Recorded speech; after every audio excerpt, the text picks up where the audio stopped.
4:10. Bakit yung pumapasok kayo yung mga clues ninyo? Dahil ba nag-greet kayo? Kasi pumapasok Ay, sorry, nakamute ako, guys. Puntahan natin itong si Attorney Claire. Birthday niya ngayon, birthday niya. Yung ano ba? Ibang account ba to?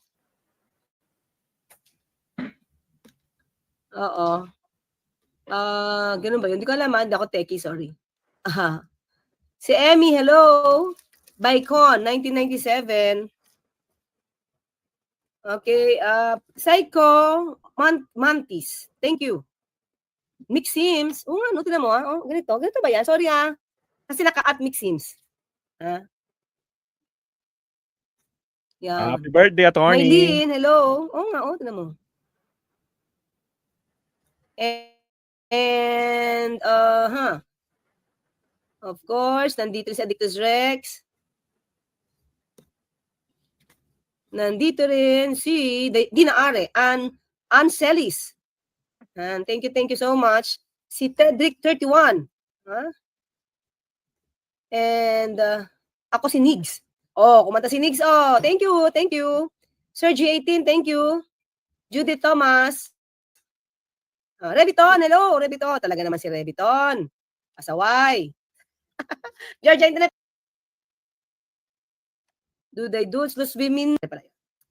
Edgar, Miss Lee, let's go. Yan. Mga thank you so much as a superstar. And Rose Pablo. Wait. Hey. Country at all. Ako pala una. Sabi niya, we need to maintain and level up our relations with all countries, hindi lang sa China. Reaction po dito ng palasyo. Mga clear, ito yung time na ang sinabi ni DP Sara. Teka lang I'm not a pro of any country. So meaning, I'm not a pro of any country. Tama ba yun? So meaning, I'm not a pro of any country. Hanapin ko lang. Hindi siya pro-Philippines. Yun. Kung may video natin. Kung wala, yung news tayo. Okay? Sige. Para mapanood nyo. Wait lang kasi ang pinag-start nito, mga ka-clear, I hope alam niyo naman na to.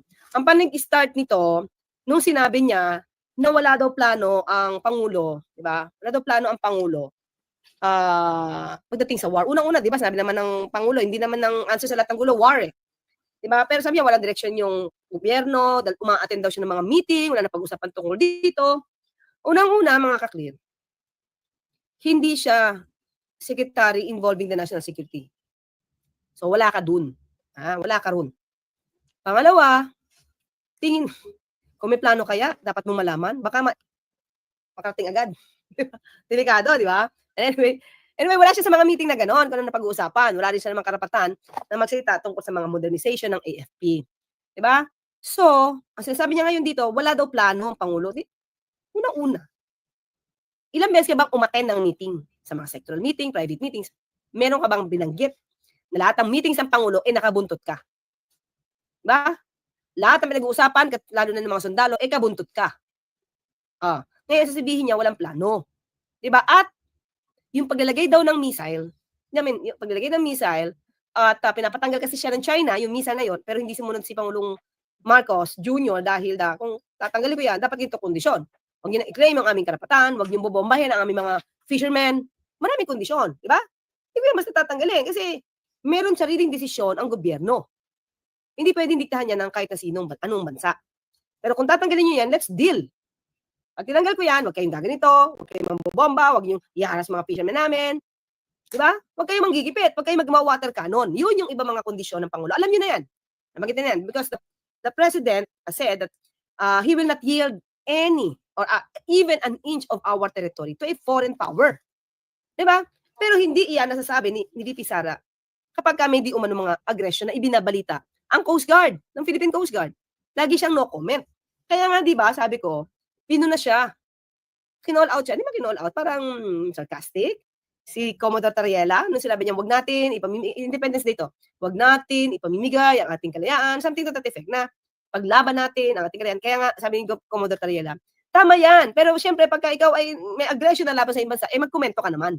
Hindi pwedeng no comment. Diba? Now, so, ang sabi ng Pangulo, we cannot expect anything. We cannot expect from the Dutertes because they are pro-China. Yun yung sabi. Si Pangulo is pro-Philippines So, hindi talaga, wala ka pa talaga maaasahan sa mga bibig ng Duterte. Kasi, mas kaibigan nila yung China. Pero we Wow. did not expect na ito ang aaminin ni VP Sara. Di ba? Sige, tuloy tayo. Oh, Sino ba yun? tragis. Wait. Wait, nasaan na ako? Ayun. Bistado ba, attorney? Ba't ako pinapasagot kung pro-China ako? Sagutin niya yung tanong ko, where is the independent foreign policy that is required by the Constitution? Mga clear. Ang pagtanggap, no? Ang pagtanggap ng iba-ibang bansa para masanay ang ating mga kasundaluhan with that bayanihan, military exercises. Ha? Yun ang foreign policy ng bansa. Diba? Yung pagpapatupad ng visiting forces para ma-develop pa, ma-train ang ating kasundaluhan. Anong sinasabi na nasaan yung independent foreign policy na sinasabi ng konstitusyon? Hindi ba mga kakli? Kung tutuusin, i-compare natin. No? I-compare natin yung ginawa ni dating Pangulo Duterte at saka ni PBBM ngayon. Ngayon, puro pro-Philippines. Pero ang mga Duterte, halos lahat na lang ng request ng Philippines ng China at that time. Okay sila. Binanggit ko na sa inyo before, uulitin ko ulit. Yung sa Sandy Bar, hindi niya pinaglaban yun. Sandy K, hindi niya pinaglaban yun. Ating sandbar. Diba? Maliwanag na yan. Okay. Kasi naha-high tide dyan eh. Pagka high tide, nawawala siya. So, pag na-elevate nagkaroon pa ng natambakan at yun na nakikita ng ibang mga foreign Filipino scientists natin. Remember yung pinaikutan sila ng chopper, tapos nagkasugat-sugat yung ibang mga scientists natin. Di ba nakita ng mga scientists na may iba-iba ng corals doon? Patay na corals and everything na nakatambak.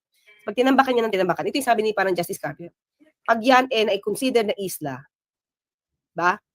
Pwedeng pagsimulan niya ng claim. Kaya sinasabi ni Justice Corona, ipaglaban niyo yung Sandy Bar na yan. So, gusto magtayo dito ni Senator, DND Secretary Larisana ng structure for the fishermen. Kasi sabi nga natin, kapag ikaw, you're occupying a certain portion, there's a presumption that you own that, you possess that kasi, you have the right. Pero sinabi ng China kay dating Pangulo Duterte, tanggalin mo yung structure na yan. So, ang ginawa ni dating Pangulo Duterte, tinanggal. So, I know, I feel na malungkot doon si DND Secretary Lorenzana. Kasi yung tapang din niya na ito ay occupy itong sandbar na ito na atin naman, hindi niya nagawa kasi pinatanggal ni dating Pangulo Duterte yung structure. At ito ay pinapatrol sa China. Sabi ni dating Pangulo Duterte, hayaan natin sila magpatrol kasi di naman nila yan kukunin kasi kaibigan natin sila. So, nasan doon yung independent foreign policy na naayos sa konstitusyon? Kumpara mo nga, VP Sara. Dapat kasi alamin mo yung ginawa ng tatay mo. Aralin mo naman. Di ba? Para hindi ka naka-counter. Kasi yung binabanggit mo lagi ngayon, yung ibinibintang mo sa gobyerno ngayon, yun ang ginawa ng tatay mo noon. Aray, saklap. Diba? At parang ginagawa mo ngayon dahil lagi kang no comment. Pagdating sa Lang. nila. So ngayon, di ba parang gusto kasi ng China at that time, di ba tanggalin, ayaw nga ni Pangulo eh. So, kinundin na niya yung Australia. Bakit daw? Di ba? Parang ang lumalabas daw, ang Pangulo natin ay may leaning sa US. So, dapat daw nasa gitna. So, ang gusto niya mangyari is tanggalin itong missile na to, na yun yung gusto ng China. Di ba? So, para mapakita niya na, tama ang China. Dapat tanggalin mo yan, dapat gumitna ka. You're not good. You're not in the middle. Because once you remove that, as per request of China, you're linked to China. Nakasariling station. Dahil parang pinarat niya lang yung gusto ng China na alisin yung missile. Ayaw nga ng Pangulo dahil yun yung alam protection. At yung visiting forces, yung military exercises, para sa bansa, para sa kasundaluhan, i-ready. Di ba? So, kaya nasabi na siya ay pro-China. Sige, tingnan natin ha. Ito sigot niya. Where is it right now? Explain to the Filipino people how you are going to implement your independent foreign policy. Ni-implement na nga. Ikaw lang yung no comment. Kahit may aggression ng China, no comment ka. Huwag nilang pasagutin yung nagtatanong na Meron. Sorry mga kaklira. May foreign policies ang gobyerno. Yun na nga. 'Di ba? Tanggapin yung iba-ibang bansa, Australia, Japan, 'di ba? Hindi lang naman US to eh. Australia, Japan, Vietnam yata meron din eh. 'Di ba? Nagkaroon ng mga military exercises. That's a foreign policy. 'Di ba? To train our own armed forces. Diba? Navy. Oh, bumili tayo ng mga ng barko, bumili tayo ng jet.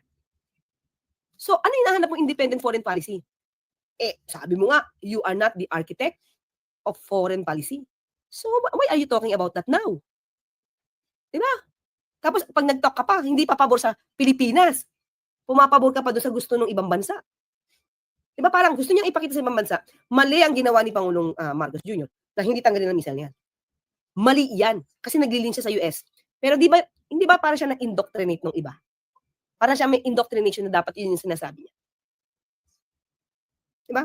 So para i-force ang Pangulo na tanggalin mo yung missile without any condition? Napapabor sana sa atin sa Pilipinas? Sige, tuloy tayo. Sasabihin nila, ako ay isang pro-China person. Nagdala nila yan na narrative China ako. I'm not pro any country at all. My gosh! Mga clear.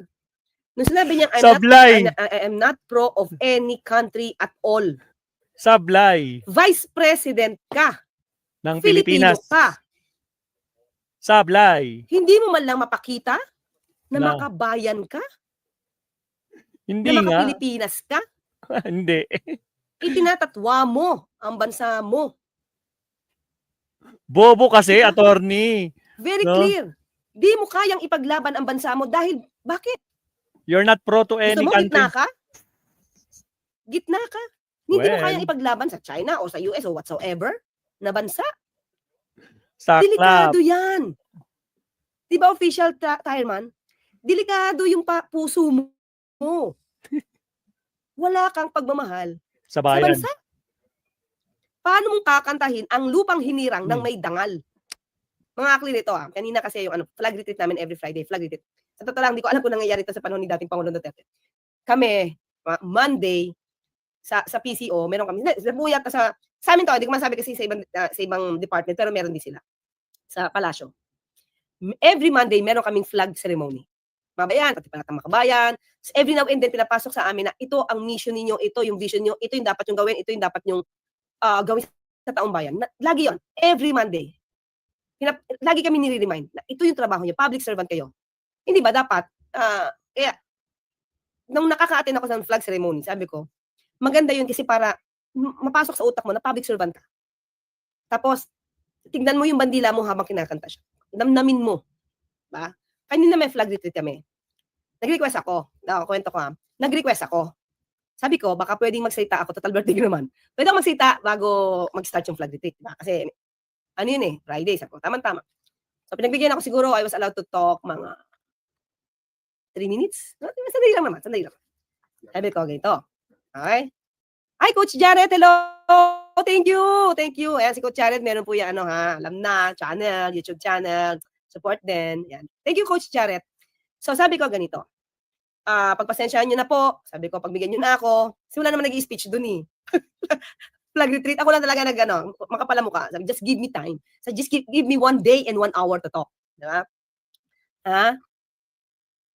Ayan, diba? Sabi ko, sige, now. Sabi ko, every time na kakanta tayo ng Lupang Hinirang, ito totoo nangyari ito kanina. Kanta tayo ng Lupang Hinirang, pwede ba isa puso natin kasi yung bandila na yan, pag nawalan tayo ng freedom at independence, di nyo na yan makikita. So, namnamin natin to kasi nagkaroon tayo ng bandila na yan dahil sa ating mga ninuno na mga heroes, na mga bayani. Pinaghirapan nila yan. Diba? Kaya tayo mga public servants, please lang, parang mahalin natin yung freedom, yung independence natin. Huwag niyong ipamigay. Huwag niyong ibenta yung inyong integridad. Diba? Dahil para sa ibang bansa. Sabi ko, ang wish ko lang, ganito lang kasi so namnamin natin kung ano yung sinasabi nung ating Lupang Hinirang. Diba? Sabi ko, mahirap mawala ng independence. At huwag niyong ibenta. Diba? Tapos, ang wish ko lang sa birthday ko, ay maging lahat tayo rito, maging pro-Philippines. Yun lang. Kasi, di ba, mga ang pagkanta kasi ng Lupang Hinirang, sa totoo lang, minsan parang ano na lang parang nagiging mandatory on our part. Parang ano yun, taken for granted siya. Kanta ka lang, okay, minsan hindi ka kumakanta.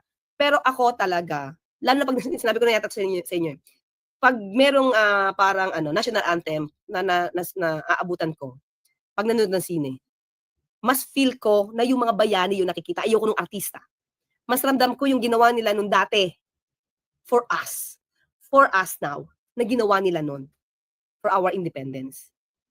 Tapos ngayon, ibebenta mo yung Pilipinas para lang maging troll warrior. Ano yun? Warrior, keyboard warrior ng ibang bansa. Tapos ang ipapakita mo yung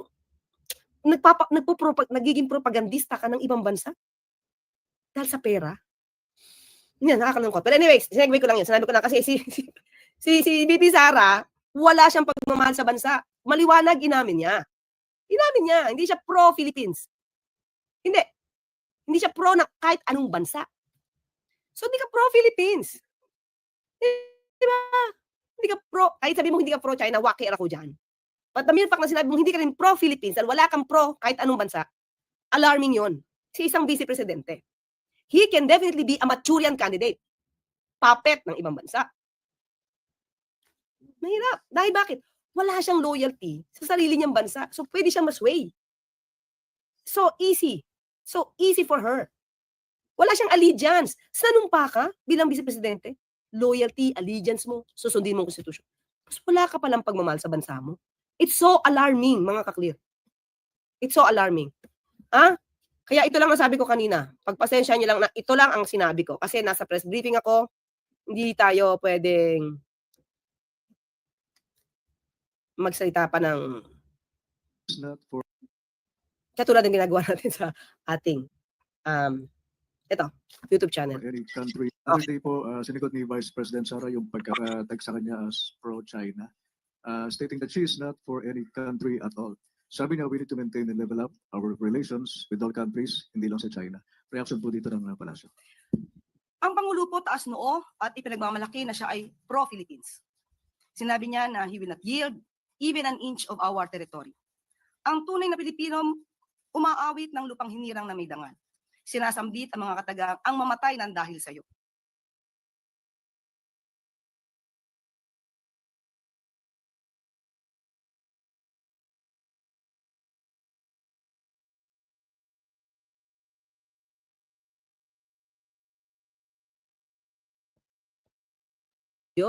Wait lang nawala. Wait na. Ang dami ko na sinabi, mga ka-clear. Wait lang. Wait lang po, tingnan ko lang Napansin na. Ayan na, wala na nga audio. 9:33. Wait. Naku, nawala. 9:33 nga. 1 minute lang ba? Naku, na-mute. Mute. Ganda pa naman ang sinabi ko. Wait lang, tingnan ko lang kung gaano ka ba para mabalikan ko. Okay. Mukhang 1 minute lang naman, no? Okay, saan ako nawala? Saan ako Yan. Okay, thank you. Wala ko. Hindi ko alam at nawala eh. Okay, so, di ba? Sabi ko, paano mong mamahalin, paano mong kakantahin nang may dangal yung lupang hinira? Paano mo maisa sa puso yung mamatay ng dahil sa'yo kung wala kang pagmamahal sa bansa mo? At kung wala kang pagmamahal sa bansa mo, paano mo mamahalin ang Pilipino? Di ba? Paano mo mamahalin ang Filipino? Paano mo sasabihin pagsisilbihan ko kayo? Di ba? Paano mo sasabihin nyo, mga mahal kong kababayan, mga mahal kong OFW. Tapos wala kang pagmamahal sa sarili mong bansa? Hindi ko makuha yung point, mga kaya. Can you love the people of a country na hindi mo rin pala mahal? Di ba? May logic ba ako doon? Paano mo mamahalin yung mga tao na ang bansa ay hindi mo mahal? Di ba? Paano mo matatanggap yung mga tao ng bansang hindi mo kayang mahalin? Di ba? Ito nga sinabi ko. Si Rizal nga eh. Yung hindi magmahal sa sariling wika pa lang yun, mga ka-clear. Ikaw ay kumbaga karumal-dumal ka na. Hindi ka marunong magmahal sa sarili mong wika pa lang. What more, hindi mo kayang mahalin ang sarili mong bansa. Ano ka na? Ba? Anyway, tigil. Ano pa pala tayong General Torre? Tuloy lang natin to. Sabi nga po ni Dr. Jose Rizal, ang hindi marunong magmahal sa sariling wika ay masahol pa sa hayop at malansang isda. Diba? Paano Masahol pa mga kakli, sa hayop. pa kaya ang isang Pilipino at isang leader na umaming hindi mahal ang kanyang sariling bansa? Ano kaya ang kanilang amoy? Tanong natin, VP Sara, kung susundan natin si Jose Rizal, di ba? Mas masahol pa ang di marunong magmahal sa wika, mas masahol pa sa malansang isda. So ngayon, di ba? Mas masahol pa ang amoy sa malansang isda. So ngayon, umamin ka hindi mo mahal ang bansa mo. Hindi lang wika, kasi kung hindi mo mahal ang sarili mong bansa, definitely hindi mo mahal ang sarili mong wika. Lahat yan. Ayaw mo. So ano ang amoy mo? Kung yung wika pa lang, mas masahol na sa malansang isda at masahol pa sa hayop, ano ka na? Di ba? Ano ka na? Sige, tuloy tayo mga kaklir. Diretso na tayo. Yun lang po. Maraming salamat, Alvin Baltasar. Next question, Harley Valpena, PTB4. Happy birthday, Yusek. Thank you. Your reaction lang po on VP Sara's statement saying na makaluma daw po ang PNP because of focusing on police visibility in streets rather than using modern technology such as drones, CCTVs, among others. Actually, nadinig nga po natin yan. Ito nadinig natin to robot. Ano yung sinasabing robot? Mga kaklir. Actually, nagkausap kami ni General Torre. Itong komento niya dyan, napaka diplomatic. Pero yung General Torre, may mga sinabi siya na talagang, anyway, sige, di bali na lang, na hindi pang press briefing. Kaya unang-una mga kaklir, ganito. Sinabi ni VP Sara, di ba, na makaluma. Para, ito ano yung sabi niya, bakit kailangan pa ang pulis sa kanto or sa kalsada? Kasi di ba, ang gusto ng Pangulo is police visibility. Because it really deters. It deters criminality. Kasi pag may nakita kang wangwang dyan, di ba, or mobile dyan, medyo andap ka eh. Yun yung effect. Saka ito, pag may police visibility, madaling umaksyon. Natatandaan yung news sa Channel 7, di ba, yung yung isang lalaki, ninakawan ng motor. Since nandun yung police, nasa kalsada, papatrol, na agad siya. Yung ninakawan ng motor, mingi agad siya ng tulong sa police. Nandun yung police eh. So nahabol nila, mga kaklir, nahabol nila at nabawi yung motor. Nabawi. Ngayon, tanong natin. Sabi niya, bakit kailangan pa yung makaluma? Kasi yung mga pulis nasa kalsada pa eh. So, kung drone yan, or CCTV yan mga kaklir. Diba? Isipin natin okay naman yung drone sa CCTV. Walang problema doon. Yung robot, di ko alam sasabi niya eh. Hindi pa siguro ganun tayo kateki. Diba? So, tingin nyo ba, kung drone lang yung nakakita nagnakaw na motor, ilang minuto pa, sabihin na natin 5 minutes, pinakamatagal. Tatakbuhin pa. Nakalayo na yung tao. Nakalayo na yung tao. At nakatago na. Hindi na nahuli. Kasi drone lang. Pagtago ngayon ng kriminal, sa hindi na makahagip ng drone, o hindi na makahagip ng CCTV, ano na? Sabi ni General Torre, at the end, police pa rin ang hahabol. Kahit may drone tayo, kahit may CCTV tayo, police pa rin ang hahabol. Nako po, so palpal na naman Diba? ang ingay. So wag mong sabing makaluma yung police visibility, lahat yan pwedeng pagsamasamahin. Diba? Police visibility, CCTV, drones, robot, di ko alam kung ano sasabi niya. Dahil hindi niya rin ma-explain yung robot na sinasabi niya. My gosh. Robocop, ganun. Anong klaseng robot? Diba? So, itong sagutin. Dragis Robocop. Yan, at kinukunin ko talaga ang reaksyon ni PNP Chief natin, si General Torre, at ito po ang kanyang mensahe kaya sa ating Vice Presidente. We appreciate the Vice President's insight on how we, the PNP, should do our policing so we can be there whenever we are needed by the community. First, we have already incorporated technologies such as drones and CCTVs in our operations. Hala! Bibi Sara! Wala kang alam talaga sa operasyon pala ng PNP. Wala talagang alam, attorney. Saan ka nag-hibernate? Ba't wala kang kaalam-alam sa nangyayari sa gobyerno? Ginagawa na nila yan. CCTV, drones. Busy Presidente. Saan ka ba talaga busy? Diba? Meron na pala. Incorporated. Dapat di mo alam to. Bobo walang alam talaga. Sige, tuloy. This had enabled us to build a strong foundation for our quick response. Oh, kasama na for the quick response na ginagawa ngayon ng police. Diba? So ipag-pray na lang natin na talagang mapatupad ito lagi. Kasi may mga pagkakataon, baka hindi agad maka-responde dahil may kulang or whatsoever, hindi ko alam. Pero let's pray, itong mga kabrisa natin, magawa talaga itong direktiba na to na mapabilis ang pag-responde. Second, the Vice President is welcome to come and visit us. And we are more than happy to show her how important the deployment of our policemen in key areas in our quick response team. Hala, look, pumunta ka daw doon mga VP Sara, pumunta ka sa kanila, bisitahin mo. Para naman ma-explain nila sa'yo na yung deployment ng mga police officers dyan sa labas eh importante para masawata din ang paggawa ng krimen. Explain na lang nila sa'yo. Kasi mukhang lumalabas hindi mo alam eh. Mukhang hindi ka nagre-research.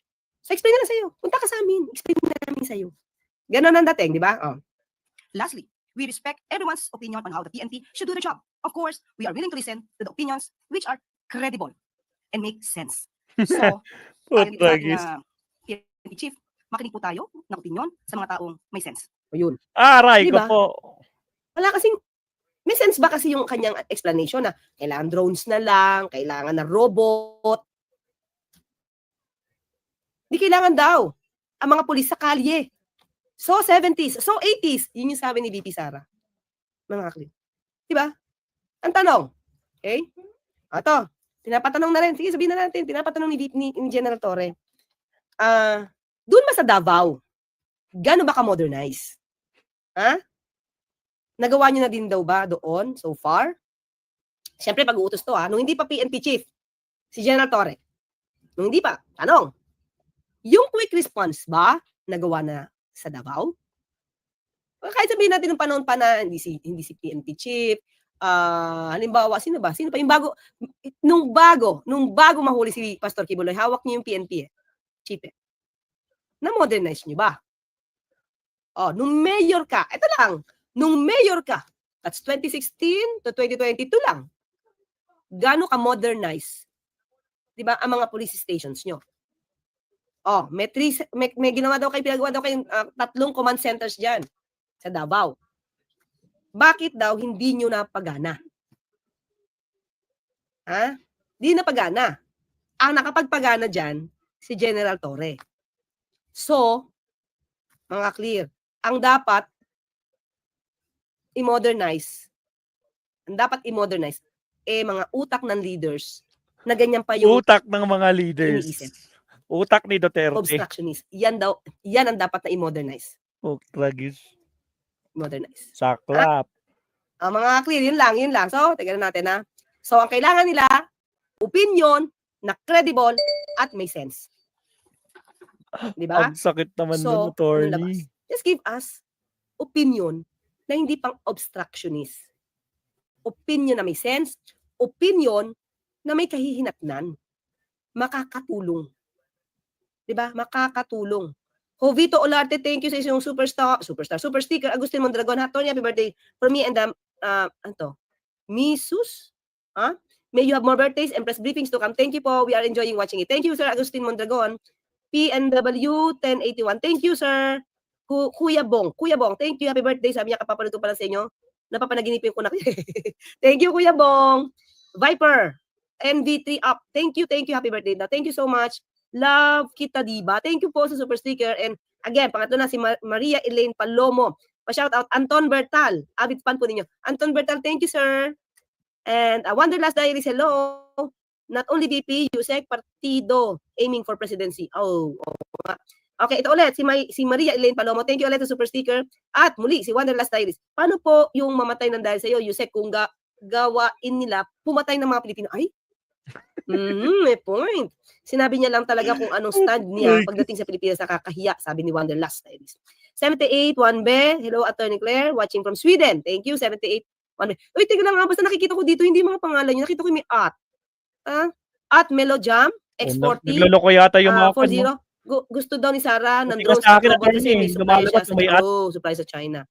Thank you. Grace Kadaki. Thank you po sa pag-greeting at sa sticker. Gina 3187, happy birthday Tony Clay, God bless. Thank you so much. So yun po mga kakli. So, hindi nga mahal Pilipinas, nagiging obstructionist na siya. Meron pa po tayong topic, meron pa po tayong topic mga MIBs ko. Ay, really? Yusek, I just wonder, as VP, she is supposed to be part of the government. Why then oftentimes lambast the president instead of helping him? Yeah. At least, ngayon, nakikita nyo na obstructionist siya. She's a far cry from VP Lenny in FPRRD team. Tama. Hindi naman naging ganyan si VP Lenny. At nagtrabaho siya para umangat. Kaya nga may angat buhay siya eh. Di ba? So, okay. Kahit mag-alal yung saramaw na yan, bulok pa rin utak niyan, sabi ni John. Leticia Lucto, ang national kontrabida ng bansa. Well, Carlo Calorico, thank you. Chess Master. Okay? Chess Master, ang sabi niya, ang dapat kulong ng mga Duterte sa daming kaso kamay na bakal niya, attorney, kaya nasa likod niya taong bayan, wala magagawa, 3 milyon na kulto supporters nila. Di ba? Hindi po natutulog ang Diyos. Hindi po natutulog ang Diyos. Makikita at mararamdaman natin ang kamay ng Diyos. Yun, di ba?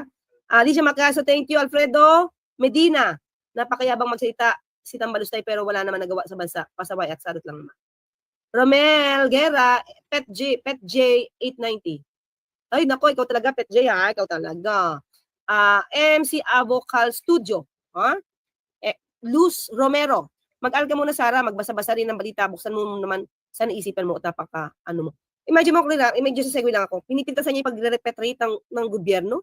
Wala siyang kaalam-alam, mga clear talaga. Alam niyo ba na hindi lahat ng Pilipino gustong bumalik Pilipinas. Pero lahat ng gusto, nadala natin sa Pilipinas, yung iba for July, at tikiting na for July. Tapos yung iba, na medyo close ang airspace, dinadaan yan by land. Di ba niya alam yun? At pag nasip na kung saan land ito, di ba, by land gagawin, kung saan airport na pwede na lumilipad. That's the problem with those people na walang alam on the ground. Ang daming walang alam si Sara. Wala, distraction lang yan, sabi ni Ronnie. Ginagawa ni Sara, puro no comments. Ngayon, magsasalita tungkol sa WPS. Yes. So, yan mga kakli. Oh, wait. Meron po, nagpapa-birthday ulit. Gina, thank you, Gina, 3187. Sakura, 10-260, thank you po. And again, Maria Elaine Palomo. At punta dito sa Australia, gulo dala. Papakita po natin yan, tatlong nating topic. So, sino mga ka-clear, Joe Bataw. That simply shows the VP gross ignorance of foreign policy and unfitness as VP, let alone as president if ever elected. No. Thank you po. So, type 182. Attorney naman, hindi niya alam ang ibig sabihin ng independent foreign policy. Yun ba? So anyway, thank you ulit. Sino mga kaklira, MIB Sco. Thank you so much. Happy birthday. Dalawang topics. Ayun, dalawang topics. Bye. Opo, may dalawang topic pa si attorney. Alas 10. Sinagad-sagad niya, birthday niya. So 3 topic siya ngayon. Okay, but anyway, Mabsat, no, magla-last topic ako ngayon, hindi na kay attorney, Mabsat. Gusto ko lang balikan yung ginawa ni Pangulong Bongbong Marcos dito sa Marawi.